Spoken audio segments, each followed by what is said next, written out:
जय हिंद दोस्तों, एक बार फिर से आप सभी का स्वागत है वायरस की दुनिया में। फिलहाल हम वायरस की दुनिया में जी रहे हैं और इसी दौरान हम चर्चा कर लेते हैं कि पीछे शताब्दियों में कुछ जो वायरस और महामारियां हुई है उनके बारे में। आज हम जिक्र करेंगे यहाँ पर कुछ महत्वपूर्ण महामारियों के बारे में जो कि वायरस के द्वारा हुई है और खास करके इन्फ्लुएंजा वायरस के द्वारा हुई है, या हम कह सकते हैं फ्लू वायरस के द्वारा हुई है।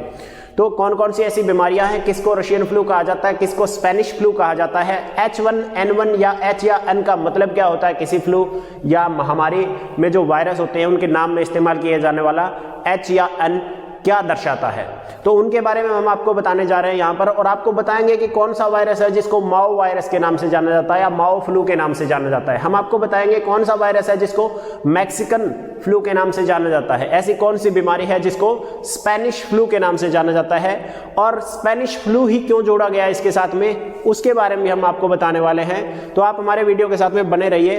तो आइए हम शुरू करते हैं एक एक करके इन फ्लू वायरस के बारे में। तो ये जो आपको यहाँ पर नजर आ रहे हैं, रशियन फ्लू है, स्पेनिश फ्लू है, एशियन फ्लू है, हांगकांग फ्लू या मैक्सिकन फ्लू, ये सारे के सारे इन्फ्लुएंजा वायरस के वेरिएंट है। हम कह सकते हैं यहाँ पर इन्फ्लुएंजा, या जिसको हम कॉमनली फ्लू वायरस बोलते हैं, इन्फ्लुएंजा या फ्लू वायरस कहा जाता है जिसको, उस वायरस के ये वेरिएंट है। वेरिएंट का मतलब ये विविध प्रतिरूप है जो कि महामारी उत्पन्न कर रहे हैं या इन्होंने की है प्रीवियस में।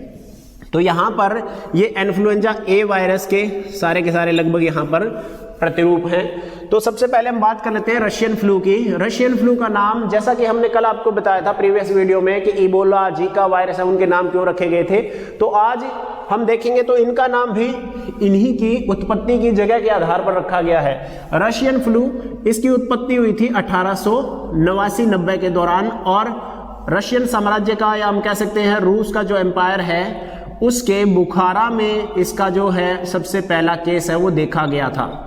तो इसीलिए इसको नाम दिया गया था, वो दिया गया था रशियन फ्लू।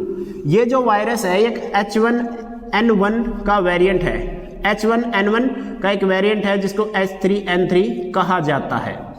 हम आपको ये भी बताएंगे कि H और N का मतलब क्या है, यहाँ पर किस लिए ये स्टैंड करते हैं। लेकिन आप हमारे वीडियो के साथ में बने रहिए और थोड़ा सा सब्र कीजिए, एक एक करके हम इनके बारे में जानकारी दे देते हैं आपको, फिर इसके बारे में आपको बताएंगे अलग से। तो ये एक H1N3 का वेरिएंट, H1N1 का H3N3 वेरिएंट है, एक प्रकार है जिसके कारण ये महामारी फैली थी 1889-90 में रूस में और मध्य एशिया में ये फैली थी। दूसरी अगर हम बात करते हैं स्पेनिश फ्लू की, तो दरअसल ये एक ऐसा वेरिएंट है वायरस का जिसको कहा जाता है कि ये इन्फ्लुएंजा ए का H1N1 प्रतिरूप है, और हम कह सकते हैं H1N1 इन्फ्लुएंजा ए का ये प्रतिरूप है वायरस, जिसके कारण ये स्पेनिश फ्लू है ओरिजिनेट हुई थी। लेकिन इसके विषय में एक बहुत रोचक कहानी है, वो ये है कि इसको नाम हालांकि स्पेनिश फ्लू का दिया गया है, परंतु इसका सबसे पहला मामला अगर हम बात करते हैं तो सबसे पहला मामला है वो सामने आया था कंसास। कंसास कहाँ है, जो कि यूनाइटेड स्टेट्स का हिस्सा है, वहां पर इसका पहला केस है वो देखने को मिला था स्पेनिश फ्लू का। लेकिन चूंकि इस बीमारी का ओरिजिनेशन है वो विश्व युद्ध के दौरान, प्रथम विश्व युद्ध जो हुआ था 1914 से 18, तो 1918 के फरवरी महीने के दौरान इसका जो है शुरुआत हुई थी महामारी की, और ये 1920 तक चली थी। 4 अलग अलग वेव्स में चली थी, यानी 4 प्रकार की अलग अलग लहरें आई थी जिन्होंने प्रभावित किया था पूरी आबादी को। लेकिन यहां पर इसकी उत्पत्ति तो यूएस में हुई थी, परंतु ये एक कंट्रोवर्शियल फैक्ट है कि इसका नाम रखा गया स्पेनिश फ्लू, क्योंकि उस वक्त, जैसे कि आज के टाइम पे हम कोरोना वायरस की बात करते हैं, तो यहाँ पर उत्पत्ति चाइना में हुई है, परंतु चाइना वाले इसको एक्सेप्ट नहीं कर रहे हैं, वो किसी न किसी प्रकार से दूसरी जगह पर इसको डालने का प्रयास कर रहे हैं। तो उसी प्रकार उस वक्त ये उत्पत्ति यूएस में होने के बावजूद इस वायरस की उत्पत्ति का स्थान है वो स्पेनिश सरजमीन दिखाएगी, तो इसलिए इसका नाम रख दिया गया स्पेनिश फ्लू वायरस। और यह सबसे बड़ी महामारी के तौर पर उभरा था 1918-20 के दौरान, और मिलियंस ऑफ पीपल उस वक्त है मृत्यु को प्राप्त हो गए थे। तो इसके विषय में एक बहुत ही अलग कहानी है, आपको ध्यान में रखनी चाहिए। फिर हम फर्दर बात करते हैं एशियन फ्लू। एशियन फ्लू जो है यहाँ पर ये H2N2 वेरिएंट है, इसका H2N2 एक वायरस वेरिएंट है, और इसको एवियन फ्लू भी कहा जाता है।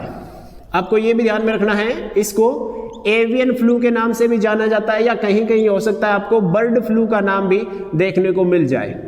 एवियन का मतलब वैसे बर्ड ही होता है, और यहाँ पर हो सकता है आपको कहीं बर्ड फ्लू का नाम भी देखने को मिल जाए। वायरस का प्रकार यही रहेगा यहाँ पर H2N2। ये एक H1N1 से ही निकला हुआ प्रतिरूप है इसका। जैसे कि आजकल आप देख रहे हो कोरोना वायरस के अलग अलग वेरिएंट आ रहे हैं, अल्फा, बीटा, गामा, डेल्टा, और लेटेस्ट जो है ओमिक्रॉन, और उससे भी लेटेस्ट है एक डेल्टा क्रोन नाम का और भी खोजा गया है, और उससे भी लेटेस्ट है एक फ्रांस के अंदर IHU नाम का भी खोजा गया है। तो उसके बारे में हम आपको डिटेल में फिर से बताएंगे कभी जब कोरोना पे वीडियो आएगी, लेकिन यहाँ पर इसके बारे में आपको ध्यान में रखना है। तो ये एशियन फ्लू जो है ये 1957 के दौरान सबसे पहले है इसका केस है वो देखा गया था, और इसका एशिया के अंदर हम बात करें तो इसकी भी उत्पत्ति का स्थान माना जाता है, वो माना जाता है एक जगह है चीन में, ग्विझाओ जगह है, जिसको कहा जाता है कि वो चीन के अंदर ये जगह है, और यहाँ पर इसकी उत्पत्ति हुई थी एशियन फ्लू या एवियन बर्ड फ्लू की हम कह सकते हैं 1957 के दौरान।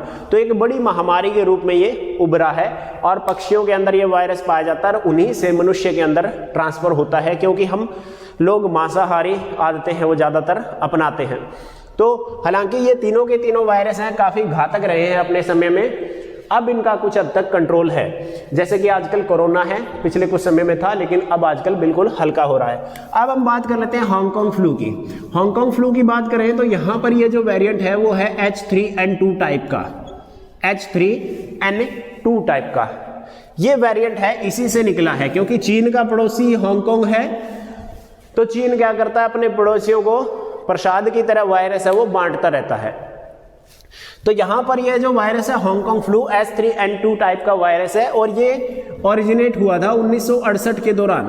57 में यहां पर ये हुआ था एवियन बर्ड फ्लू, और ये जो है 1968 में हांगकांग के अंदर ये वायरस है वो फैला था 1968 में, जिसका वेरिएंट था H3N2 टाइप का। उसके बाद हांगकांग के अलावा वियतनाम वगैरह देशों में भी ये फैला था, और इसी वायरस को एक दूसरे नाम से जाना जाता है, इसको माओ फ्लू भी कहा जाता है। इस बीमारी को माओ फ्लू के नाम से भी जाना जाता है।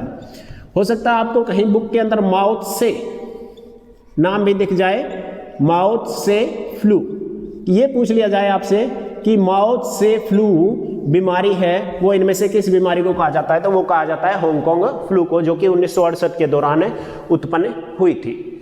उसके बाद लास्ट वन जो है हमारा आज का मैक्सिकन फ्लू के बारे में हम बात कर लेते हैं। इसको स्वाइन फ्लू के नाम से भी जाना जाता है, और लेटेस्ट वायरस जो आया था ये 2000, अगर हम बात करते हैं ये 9 के अंदर 2009-10 का जो टाइम पीरियड है उसके अंदर ये मैक्सिकन फ्लू यानी मैक्सिको में इसकी उत्पत्ति है वो मानी जाती है। मैक्सिको में इसकी उत्पत्ति है वो मानी जाती है। 2009 के अंदर इस वायरस की उत्पत्ति हुई थी, और हालांकि इसको कहा जाता है कि ये जो है पिग यानी जो सुअर होते हैं उनसे उत्पन्न हुआ वायरस है, इसलिए इसको पिग फ्लू के नाम से भी जाना जाता है।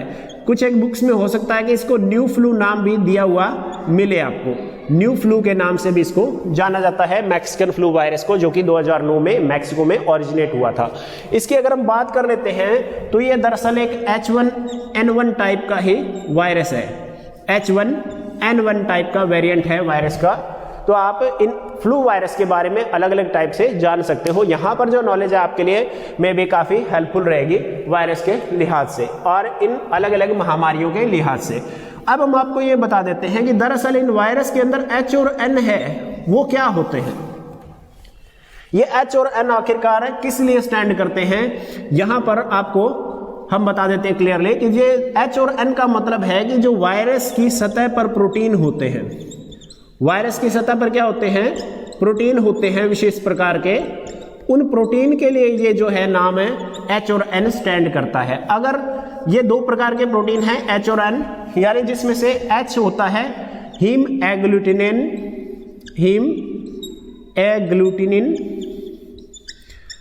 इंग्लिश में लिख देता हूं, आप लिख लेना हीम एग्लूटिनिन, और दूसरा होता है न्यूरामिनिडेज।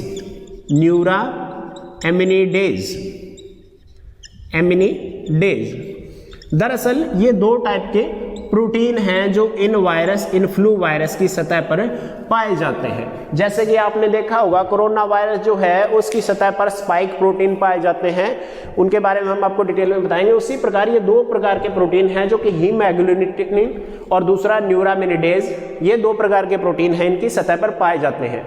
और अब बात आती है कि दरअसल इनके पीछे, किसी के पीछे हमने H1N1 लिख रखा है, किसी के H2N2 लिख रखा है, H3N2 लिख रखा है, तो इसका मतलब क्या है?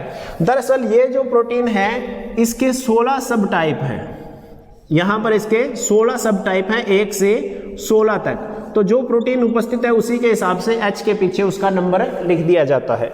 जबकि न्यूरामिनिडेज है इसके 9 सब टाइप हैं और यहाँ पर जो 1 से 9 उपस्थित होता है प्रोटीन का टाइप, उसी प्रकार जो है N यहाँ पर रिप्रेजेंट कर दिया जाता है। तो आई होप कि ये जानकारी है आपको समझ में आएगी और इन वायरस के बारे में जितनी भी जानकारी हमने उपलब्ध थी आपको प्रोवाइड करवाने की कोशिश की है, आपके एग्जाम के लिहाज से काफ़ी ज़्यादा इंपॉर्टेंट रहेगी। तो अगर आपको इन वीडियो के बारे में कोई भी डाउट हो किसी प्रकार का तो आप हमें लिख सकते हो कमेंट बॉक्स के अंदर। और अगर आपको वीडियो पसंद आए तो आप इंस्पिरेशन के तौर पर इसे शेयर कीजिएगा और हमें प्रेरित कीजिएगा ताकि हम और नई जानकारी आपके लिए लेकर के आ सकें। तो मिलते हैं नेक्स्ट वीडियो में नई जानकारी के साथ में, तब तक के लिए थैंक यू, जय हिंद।